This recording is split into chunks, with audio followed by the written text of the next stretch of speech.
2019లో వెళ్ళిన SRH versus RCB match Hyderabad లో అయింది మా రోడ్డు పైన. అప్పుడు నువ్వు ఆర్సీబీ సపోర్టేనా? అప్పుడు నేను ఆర్సీబీ ఫ్యాన్. నేను సగంలో వెళ్ళిపోయా. 4th wicket I think Moeen Ali out అవగానే అవుట్ అయిపోయాడు, విరాట్ కోహ్లీ అవుట్ అయిపోయాడు. అప్పుడు విరాట్ కోహ్లీ ఫస్ట్ అవుట్ అయ్యాడు. Hello everyone, welcome to another episode of cricket freak. IPL వచ్చేసింది and in this episode we're gonna be talking about sunrisers and RCB best 5 matches మా దృష్టిలో. With me Shashank with me. SRH and RCB have always been a beautiful clash. ఎప్పుడు చాలా interesting games అయ్యాయి. దాంట్లో చాలా games ఉన్నాయి. దాంట్లోంచి ఒక టాప్ 5 ని మేము సెలెక్ట్ చేసుకోబోతున్నాము. First let start with Shashank. ఒకటి ఏంటంటే 2019 హైదరాబాద్ లో మన మ్యాచ్కి వెళ్ళాం, గుర్తుందా? అసలు సరే, ఇవాళ కొంచెం నాలో ఉన్న ఎస్ఆర్హెచ్ బయటకు వస్తాడు, కొంచెం భరించాలి. ఓకే, దాని గురించి తర్వాత మాట్లాడదాం. బట్ 2019లో వెళ్ళిన SRH versus RCB match Hyderabad లో అయింది మా రోడ్డు పైన. సో అప్పుడు రోడ్ కాదు, 2019 it was very good pitch. So that is one thing. ఒకటి, starting with Bairstow got his first debut IPL 50 and century. So మేము వెళ్ళాం ఆ మ్యాచ్ కి. మాతో పాటు మా ఫ్రెండ్స్ కూడా వచ్చారు ఆబ్వియస్లీ. అప్పుడు నువ్వు ఆర్సీబీ సపోర్టేనా? అప్పుడు నేను ఆర్సీబీ ఫ్యాన్. ఓకే, సో ఆ రోజు it was very good experience. Almost నేను అప్పటికి స్టేడియంకి వెళ్ళి చాలా ఇయర్స్ అయిపోయింది. ఇప్పుడు చిన్నప్పుడు వెళ్ళాను, ఆ తర్వాత చాలా రోజులు వెళ్ళలేదు. So it was very good experience. Bairstow and Warner ఇద్దరు ఆల్మోస్ట్ 200 పార్ట్నర్షిప్, 200 కాదు but almost 200 partnership they got. And Bairstow ఇచ్చిన స్టార్ట్, దాని తర్వాత వార్నర్ మెల్లగా ఫస్ట్ బేస్టో అవుట్ అయిపోయాక the way he anchored the innings and ఇద్దరు 100s కొట్టారా? ఇద్దరు 100s కొట్టారు ఆ మ్యాచ్ లో. అండ్ తర్వాత కూడా వచ్చే విజయ్ శంకర్ వచ్చాడు బ్యాటింగ్ కి. తర్వాత అంత గుర్తులేదు నాకు. బట్ వార్నర్ అండ్ బేస్టో ఒక మర్చిపోలేని ఇన్నింగ్స్. అంటే వాళ్ళు they are not very power hitters. ఇప్పుడు రసల్ లాగా, పొలాడ్ లాగా వాళ్ళకి they are not known for hitting, but both were playing very classic cricket. Gaps pick చేయడం కానీ అండ్ టైం చేయడం బాల్ ని. So it was very good for me. 231 కొట్టాము.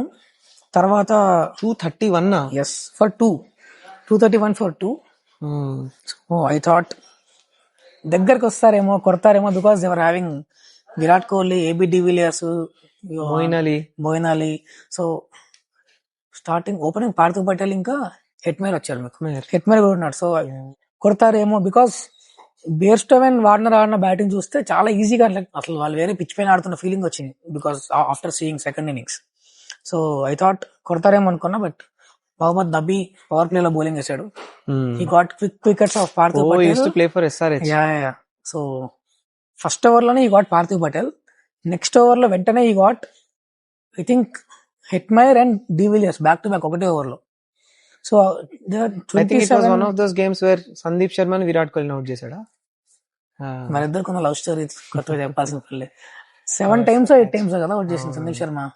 So ఆ match అప్పటికి కొంచెం హోప్ ఉండే విరాట్ కోహ్లీ, బికాస్ బ్యాటింగ్ పిచ్చే కదా. విరాట్ కోహ్లీకి హైదరాబాద్ లో ఎంతకు ముందు వెస్టిండీస్ తో అప్పుడేనైంది last. So I thought Virat Kohli close తీసుకెళ్తాడు because is known for chasing అవన్నీ. సో ఇంకా ఆంటిసిపేషన్ ఉండే. బట్ సందీప్ శర్మ వేసిన బాల్ చాలా మంచి షాట్ కొట్టాడు కవర్స్ లోకి, కానీ అది ఫీల్డర్ చేతిలోకి వెళ్ళింది. Short covers, correct. Short covers కొంచెం ఇంకా షార్ట్ కవర్స్ కి మధ్యలో ఆ ప్లేస్మెంట్ కరెక్ట్ గా పెట్టారు అలా. ఇప్పుడు అది ఉంటది. కరెక్ట్. సో స్ట్రెంత్ వీక్నెస్ రెండు ఒకటే కాబట్టి, బట్ అంత ఫాస్ట్ బాల్ ఏడు కాబట్టి కరెక్ట్ మంచి డ్రైవ్ క్యాచ్ వెళ్ళి గాల్లో కొడదాం అనుకున్నాడు, వెళ్ళింది బానే, కానీ బట్ చాలా మంచి క్యాచ్. ఐ థింక్ విలియమ్స్ అన్నారు, బట్ అవునవును విలియమ్సన్, డేవిడ్ వార్నర్ కాదు, ఐ థింక్ విలియమ్స్ అని అనుకుంటా. సబ్స్టిట్యూట్ గా ఫీల్డింగ్ వచ్చాడు. Okay. Mohammad Nabi got 4 wickets for 18 runs ఆ మ్యాచ్ లో. 18 runs కు 11 runs కు 11 for 4. బ్యాటింగ్ కూడా చాలా డీప్ ఉంది. డివిలియర్స్ తర్వాత మోయిన్ అలీ, తర్వాత Colin de Grandhomme, they are known for hitting అందరు. సో కొడతారేమో అనుకున్నాం కానీ, బట్ 60-70కి 4-5 wickets పోయిన తర్వాత ఇంకా అక్కడతో గట్టి కొలాప్స్ అయ్యారు. వండర్ఫుల్ మ్యాచ్ అసలు. అవును, అప్పుడే అవుట్ అయ్యాడు. మోయిన్ అలీ అవుట్ అవగానే ఐ లెఫ్ట్ ద స్టేడియం. అంటే ఇంకా మ్యాచ్ కొంచెం అప్పటికి స్టెబిలైజ్ అయ్యింది. డివిలియర్స్ వికెట్ పడిన తర్వాత 27 for 3 అట్లా ఉన్నారు. ఒక 20 runs మెల్లగా స్టార్ట్ చేసి they were about to get it. Sandeep Sharma, Virat Kohli ఇంకా తెలిసిందే కాబట్టి. సెకండ్ వన్ వచ్చేసి బెంగళూరులో అయింది 2024 లో. హై స్కోర్ 288 కొట్టింది. సో ఈ రెండిట్లో ఏంటంటే, ఒకటి ఐ థాట్ క్లోజ్ గా వస్తుంది అనుకున్నా, ఇంకొకటి వన్ సైడ్ అవుతుంది అనుకున్నా, బట్ అది రివర్స్ అయింది. 2019 ఐ థాట్ మనం ఇంత బాగా ఆడితే అసలు ఆర్సీబీ వాళ్ళు కొట్టేస్తారేమో, దగ్గరకన్నా వస్తారేమో అనుకున్నా, కానీ అది 1-3 ఆల్అౌట్ అయ్యి ఒక రకంగా అయింది ఆ మ్యాచ్.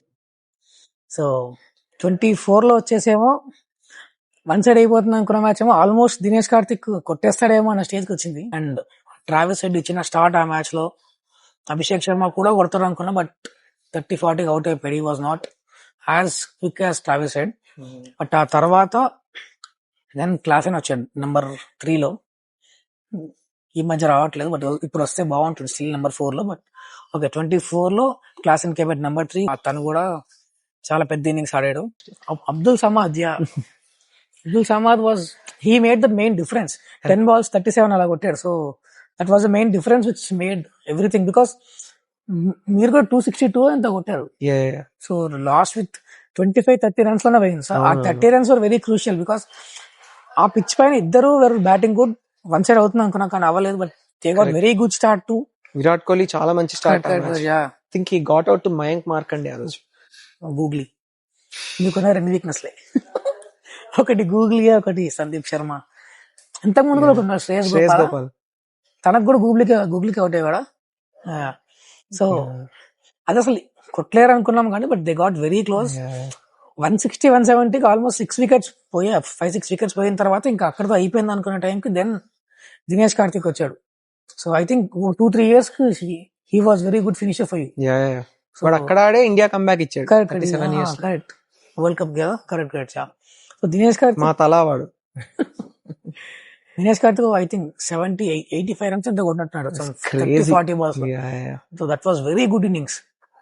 ఒకటి బాగా గుర్తు, మొత్తం వికెట్ వదిలేసి వెనక్కి వచ్చి స్కూప్ కొడతాడు. స్పిన్నర్ ఆన్ విల్ కొట్టేవాడు అప్పుడు. కరెక్ట్. అందులో కూడా I think Bhuvneshwar Kumar bowl well for us. He was playing for SRH అప్పుడు, స్వింకింగ్. నా 2 ఫేవరెట్ మ్యాచెస్, నేను యాక్చువల్లీ చాలా లిస్ట్ రాసుకున్నాను, బట్ చాలా మ్యాచెస్ ఉన్నాయి నా మైండ్ లో. వన్ సైడెడ్ గా ఆర్సీబీ ఓడించిన మ్యాచెస్, అట్లానే వన్ సైడ్ గా సన్ రైజర్స్ ఓడించిన ఈ 2 మ్యాచెస్ లాగా. అండ్ చాలా యాక్చువల్లీ నాకు చాలా మెమరీస్ ఉన్నాయి ఆర్సీబీ సన్ రైజర్స్ మ్యాచెస్ లో. It's very tough to pick 2, but నేను 2 మ్యాచెస్ ఐ పిక్, కొంచెం under rated games. And Sunrisers RCB actually is like has always been a tug of లాగానే. 26 games ఆడారు ఇద్దరు కలిసి. 14 Sunrisers, 11 RCB win అయింది. So it's that close. Of course SRH has an edge, but ఇంకా ఉండేదాన్ని, ఇంకా ఎక్కువ ఉండేదాన్ని లాస్ట్ ఫ్యూ ఇయర్స్ లో కొంచెం RCB has covered it. But 2 kind of under rated games I'm choosing. First is 2014 అనుకుంటా. 2014 SRH RCB game. So this game, I love this game because నేను అప్పుడు కాలేజ్ లో ఉన్నాను and I was an SRH fan back then. And విపరీతమైన SRH fan until 2016 ending. I was 2017 నుంచి I became cult RCB. కల్టన్ కదా, but Virat Kohli ఆడుతున్నాడు చాలా బాగా అని I became an RCB fan. But anyway, so when I was seeing this, ఈ match లో what's the best part is RCB was chasing 158. గెలిచారా? 158 చేజ్ చేస్తున్నారు. అండ్ అప్పట్లో Sunrisers was known for its bowling for a very long time. Actually I miss that version of Sunrisers, to be very honest. I want them to be a bowling side. The 300-400s kante I prefer that side of it more. So 2014 lo they were 158 ante it's like a very tough target to chase against Sunrisers kind of bowling. Correct. And indulo bowling. So to ee match avutunappudu everybody got out very quickly. We were 128 for 5 in 18 overs. What you chase 158? 30 runs to win ఉన్నప్పుడు Dale stain వస్తాడు. De Villiers వచ్చి ఈ scores 24 runs in that over. I think 24 runs కొడతాడు. 19th over లో 24 కొడతాడు. Literally 6 runs to win మిగులుతుంది last over కి. And guess who was playing for Sunrisers to bowl the 20th over? 20th over ka Steyn 19th over వేసాడు. 20th over. And I'll give you a hint. Last over it went till the last ball or 5th ball. Indian పేసరా? Indian pacer. So Irfan Pathan bowled the 20th over and 19.5 దాకా వెళ్తది. He gets the other guy out also and last ball వరకు వెళ్ళి he that match went to the wire. But AB de Villiers ఆ match నాకు బాగా గుర్తు. Dale stain వచ్చి చెప్తాడు ప్రెజెంటేషన్ లో దట్ అట్లాంటి ఇన్నింగ్స్ అవతల నుంచి ఎవరైనా ఆడుతుంటే చూస్తూ ఉండడం తప్ప మేము చేయగలిగేది ఏం లేదు అని చెప్తాడు. ఎందుకంటే that's the match where he comes పక్కకు వచ్చి కవర్స్ మీద నుంచి leg stump yorker one shot leg side కూడా కొడతాడు. లెగ్ సైడ్ ఇట్లా వెనక్కి కొడతాడు. That's the mid wicket side కొడతాడు ఒకటి ఓకే ముందుకి. But my favourite shot is leg stump యార్కరో లేకపోతే అలాంటి ball middle stump yorker no పక్కకు వచ్చి కవర్స్ మీద 6 కొడతాడు. That was peak AB de Villiers. So that's my one of my most favourite SR. Although I was an SRH fan at that time. I remember Facebook లో అప్పుడు post చేసేవాడిని నేను విపరీతంగా. I posted that అంటే like AB de Villiers ఎంత గొప్పవాడు అనేది I posted that. And అప్పట్లో ఇంత రైవలరీ కూడా లేదు దట్ ఓకే ఒక టీమ్ కి it all started in 2016. I also think Stein అంతలా ఎవరు కొట్టలేదేమో కొడతారు ముందు తర్వాత కూడా. I think Dale Steyn clearly says that that's the only bowler he fears bowling అని చెప్పి because 2-3 సార్లు కొట్టాడు. And both the times he was in SRH only. So that's one match. And second match is my favorite match of all time. 2017. I went in as an RCB fan. But my favorite player of the time, Yuvraj Singh, was playing for SRH. And that was the first match. And trivia enti ante 2017 తర్వాత ఇదే first match sun Risers కి RCB కి అవుతుంది. That was in Hyderabad because they were defending champions. Now it's in RCB because RCB is defending champions. ఆ match కి నేను నరేన్ వెళ్ళాం ఆ మ్యాచ్ కి. And we were very excited. I was very excited because Yuvraj Singh was playing right. And నాకు next day ఏదో చిన్న recording ఏదో ఉండింది అప్పుడు షార్ట్ ఫిల్మ్ కోసం ఏదో. అండ్ దెన్ సో నేను గట్టిగా అరవకూడదు అని మనసులో అనుకుంటున్నాను. That match they won one sided. Sunrisers first batting దిగుతారు 2017. దే వస్తారు 207 కొడతారు. విలియమ్సన్ లేడు కదా అప్పుడు. నో విలియమ్సన్ లేడు, వార్నర్ ఉన్నాడు, విలియమ్సన్ లేడు. విరాట్ కోహ్లీ లేడు ఆ మ్యాచ్ లో. He was only injured season అది. He only played 6-7 games in that season. So they scored 207 in that match. అయితే ఓపెనింగ్ అంతా మామూలుగా ఉంటది. డేవిడ్ వార్నర్ ఏదో 40 of 30 అట్లా కొడతారు. Yuvraj Singh scored 62 of 27 with 7 4s and 3 6s. ఒక 6 నాకు బాగా గుర్తు. మేము ఫైన్ లెగ్ లో ఉన్నాము. And flick it a full length ball ఇట్లా ఫ్లిక్ చేస్తారు. I think Tymal Mills ఎవరినో ఇట్లా ఫ్లిక్ చేస్తారు. That is best shot of his I think. So that came almost మేము సెకండ్ ఫ్లోర్ లోనో ఫస్ట్ ఫ్లోర్ లో ఉంటే అక్కడ దాకా వచ్చింది అనమాట. So that was my favourite moment. నేను కష్టపడి అరుపులు ఆపుకొని I saw it. He was man of the match in that game. And so that's my biggest favorite match. And now we'll talk about the fifth and the most famous SRH RCB clash, that is the 2016 finals. Nu cheppu. I think both of us were Sunrisers fans, so okay, I think the emotion was similar. Correct 2016 గురించి మనం మాట్లాడుకోవాలంటే we have to first talk about Ben Cutting and his cutters. Because he got 2 or 3 wickets, 3 important wickets. అది కూడా just cutters తో వచ్చాయి. So again, starting with batting, we anyway got a good start, but one difference which made was Ben Cutting. అంతకన్నా ముందు batting లో అంతకన్నా ముందు Yuvraj Singh played a very good cameo. I think 20-30 balls లో he got 42 something. Shane Watson same ఇందాక చెప్పించాడు, flick కొడతాడు అన్నమాట. నెక్స్ట్ లెవెల్ షాట్ అది, ఇట్లా గుర్తుండిపోయింది అది. ఆ match biggest culprit Shane Watson. Last 2 overs అసలు ఘోరంగా కొట్టించాడు. అవునవును. సో అది last over obviously Ben Cutting. అది కాకుండా ఇంకొక మ్యాచ్ ఐ డోంట్ థింక్ తనకు కూడా గుర్తుందేమో. he played బానే 2017 ఫస్ట్ మ్యాచ్ కూడా he played well only. So almost 300 strike, but చిన్న cameo అది. Noticeable match was that finals. And finals లో ఉన్న ప్రెషర్ వేరు కదా. సో ఆ లాస్ట్ ఓవర్ లో he was reading Shane Watson very good. ఎందుకంటే ఒక బాల్ యార్కరో లేకపోతే ఫుల్ లెంత్ వస్తే ఫ్లిక్ ఆడి నెక్స్ట్ బాల్ షార్ట్ బాల్ వస్తుందని ముందే was ready for the short ball, and Shane Watson short ball వేయడం. I think players కొన్నిసార్లు ఒక జోన్ లో ఉంటారు where they can just dictate the play. I think Ben Cutting had one such day, and credit to him and his team. And ఆ match కూడా the way RCB started off 9 overs they were 100. So 10 overs 110 114 for no loss ఉండాలి. ఆ తర్వాత for a change played a really good innings in the finals. And he bowled well also. Correct. He bowling power play. Yes 3 overs వేస్తాడు. He bowled well also. So I think Chris Gayle ఎవరు out చేశారు? ముస్తఫిజురా, Ben Cutting? గుర్తులేదు, but first out అయ్యంగానే ఇంకా like pack of cards అంతా అక్కడ కూడా they got stabilisation like 150 for 3, 154 4 ఉండాలి. ఆ తర్వాత again Vipul Sharma got wicket Vipul Sharma and Mustafizur I think he got Shane Watson ఎవరో షేన్ వాట్సన్ కాదు, అవునవునవును కేఎల్ రాహుల్ కేఎల్ రాహుల్ కాదు, ముస్తాఫిజుర్ బౌలింగ్ కవర్స్ లో క్యాచ్ అయింది okay okay slow same cutter okay cutter was the main thing for RCB ఆ రోజు. సో అది బట్ ఐ థింక్ ఇందులో the most underrated player in the finals according to me is Bhuvneshwar Kumar. 4 overs 25 for 0. That was Bhuvneshwar Kumar's figures in that final where Chris Gayle and Virat Kohli had a good start also. Aina kuda start lo he bowled 2 overs. Yes, and he was 4 overs 25 for 0. So I think Bhuvneshwar Kumar through the years అంటే like ఇప్పుడు నేను మొన్న 2025 finals గురించి ఆలోచించినప్పుడు కూడా నాకు అదే అనిపిస్తుంది, like his role was so important that ఒక ఇంపార్టెంట్ ఫేజ్ లో వచ్చి నేహల్ వదేరా అని స్టాయినిస్ ని ఒకటే 3 balls లో అవుట్ చేస్తారు.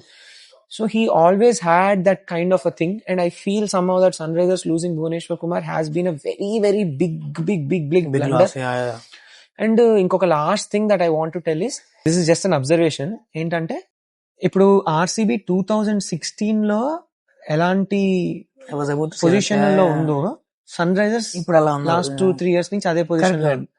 I'm not saying they can't win, వాళ్ళు గెలవలేరు అట్లా అని నేను అనను, కానీ historically good bowling teams have always won the tournament. I have never seen a team which had like a gun batting but no bowling that won the tournament, including 2024 Sunrisers. True. So ఇందులో కూడా ఒక్కసారి అది fumble అయ్యారు అంటే bowlers have more opportunities basic గా. దానికి ఒక చిన్న లాజిక్ కూడా ఉంది. 25 లో కూడా we got around 3 or 4 200 scores but we couldn't able to defend. Correct. So 200 కొట్టి 24 లో కూడా 24 లో you were okay because you had Bhuvneshwar Kumar and Natarajan. ఇద్దరు ఉన్నారు. 24 batting was very good than 23. I don't think 23 లో అసలు ఏం లేదు. 25 తో కంపేర్ 25 లో ఫామ్ లో లేరు, అది ఫామ్ లో లేరు. ఒకటే బౌలింగ్ డెఫినెట్ గా చాలా హ్యాండిక్యాప్ అయింది. Only Pat Cummins was there and he was I think they let go of everybody. ఆ థాట్ ప్రాసెస్ తోటి నాకు కొంచెం ప్రాబ్లం ఉంది, అండ్ దానికి లాజిక్ కూడా ఉంది. ఏంటంటే నేను కూడా షిఫ్ట్ అయ్యా. ఐ ఫీల్ ఒక చిన్న లాజిక్ కూడా ఏంటంటే that if you have good bowlers, even if they don't bowl an over well, they have a chance to come back in 3 more overs. But batters ఒక తప్పు చేస్తే they days done, they get out, right? So ఇప్పుడు Abhishek Sharma 2024 finals లో Vaibhav Arora out చేస్తాడు, Mitch Stark out చేస్తాడు, వాళ్ళిద్దరు openers. అప్పుడు if they had another chance probably వాళ్ళు ఆ టార్గెట్ ని చేస్ చేయడానికి దగ్గరికి వెళ్లే వాళ్ళేమో. But the moment they do one mistake, they are out of it. So having good bowlers, at least 2-3 of them, is a very very important thing for a team to win a tournament అనేది నా feeling. So I hope that Unadkat గానీ, హర్షల్ పటేల్ గానీ, ఇప్పుడు రాబోతున్న ఆ left arm tall seamer ఎవరైతే రీప్లేస్మెంట్ గా వస్తున్నాడో big bash, I hope they understand and they just rise up to the occasion. That's the only way. He is a power play bowler and winner. Yeah, but Big Bash వాళ్ళు ఇక్కడ performance నేనైతే చూడలేదు. But anyway, to be very honest, I just want to wish Sunrisers the best, but unless their bowlers rise to the occasion, ఏదైతే batting గురించి they are priding themselves, I don't think they can win a tournament just by batting. True. They need a great bowling performance, and I really hope Unadkat last time లాగా perform చేసి if 2 more bowlers can do that for them. Correct, yeah. Because they have the batting to do it. Because ఇప్పుడు వాళ్ళు chasing లో ఇప్పుడు ఆర్సీబీకి same కదా, 207 ఎంతో చేసి చేస్తున్నారు ఫైనల్స్ లో, రైట్? 2016 లో they were 110 for 0 in 9 overs or 10 overs. అక్కడి నుంచి to score 90 runs with that batting lineup, KL Rahul, AB de Villiers, Chris Gayle, Virat Kohli, Chris Jordan, Shane Watson, Moeen Ali లేడు ఫైనల్స్ లో, సచిన్ బేబీ, వీళ్ళందరినీ పెట్టుకొని it was not a difficult thing to do that. But ఒక్కసారి ఆ morale down అయిందంటే big matches లో specially I feel bowlers కు ఉన్నంత లగ్జరీ బ్యాట్స్మెన్ కు ఉండదు. సో అందుకని I'm hoping that they do well this time. At the same time with RCB also, last time ఉన్నంత గన్ బౌలింగ్ వాళ్ళకి లేదు ఈసారి because of Yash Dayal's loss and Hazelwood's loss. Hazelwood వచ్చాక ఎలా perform చేస్తారు. Having said that, they still have 2-3 good, they have very good backup, good bowlers, Bhuvneshwar గాని వాళ్ళు గాని, and they have a decent batting. So I feel రేపు ఈ రోజు అవబోయే match లో 28th అవబోయే మ్యాచ్ లో I think if you look at man to man thing, definitely RCB has a better man to man ఇది. But first batting Sunrisers చేస్తే they can take the game away in like Correct. 5-10 overs. So it's going to depend a lot on that. Having said that, wishing both Sunrisers and RCB the best for the match, and we hope we have a cracking IPL ahead. Thank you.